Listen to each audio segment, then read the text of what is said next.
we hit a dead end. Sonic games are often met with split reactions, with detractors and defenders alike. Yet it's hard to imagine just who would vouch for Sonic Boom: Rise of Lyric, as it's hard to even consider the final game a finished product. What's the matter, Sonic? Can't keep up? To set the stage, Sonic and pals are sidetracked from their usual confrontations with Eggman when they stumble across an ancient serpentine villain known as Lyric, accidentally unleashing him upon the modern world. In order to stop him, they have to find a series of crystals that Lyric needs to power his robot army. I have no idea what you're talking about, but I'm pretty sure it's a bad thing. The formulaic plot would be easy to glaze over if it weren't a groan-worthy attempt at self-parody. Once in a while, a joke is worth a chuckle, but the characters seem to know how bad the game is, poking fun at their own stereotypes and commenting on the repetitive gameplay with disdain. Okay, this is getting old. Plus, the experience is frequently jarring as cinemas and gameplay essentially interrupt each other with abrupt, disjointed transitions.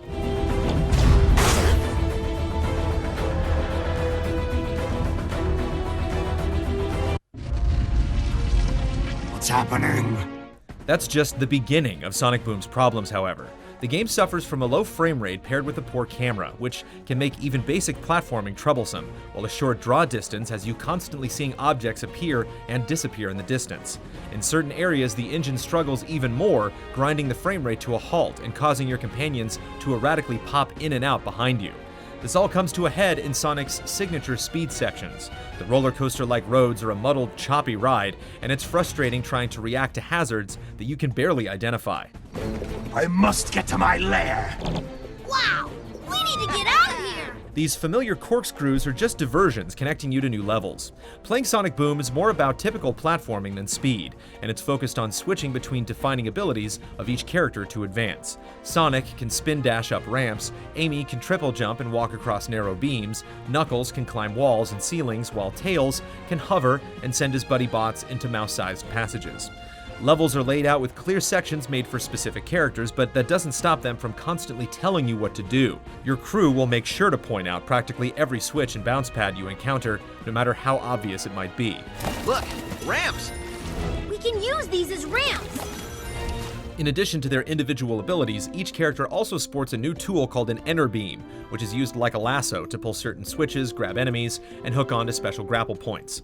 There are also rails serving as shortcuts or side routes, although hanging and swinging can be awkward at times. Is this all Lyric has to offer? Along the way, you'll fight plenty of Lyric's robotic minions, but combat is largely a matter of alternating regular and homing attacks without much thought. There is a dodge mechanic, and enemies do have tells, but between the clunky camera and character responsiveness, it's tough to react consistently.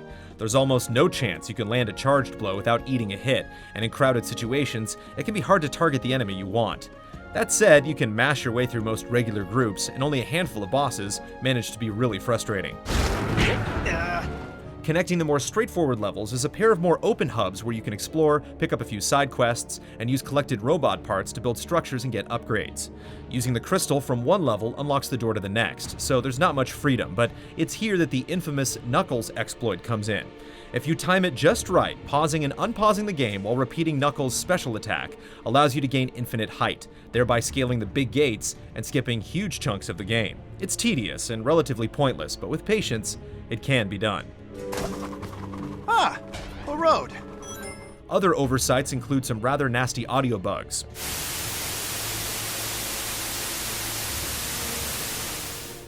Plus, the sleepy music doesn't fit a Sonic game, deflating dramatic moments and diminishing combat.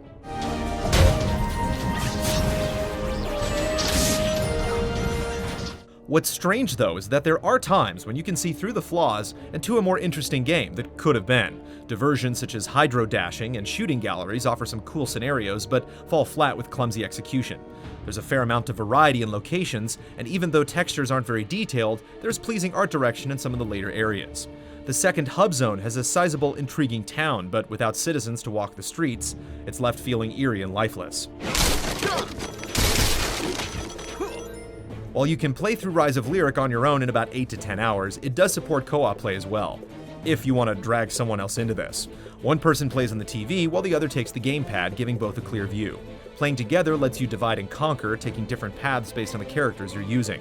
Unfortunately, playing co-op only strains the troubled engine further, and in some places, it can create confusing tug-of-wars between both players. For all its issues, the main campaign is at least tolerable, but for some reason, Sega decided to go the extra mile and include a set of awful 4-player minigames.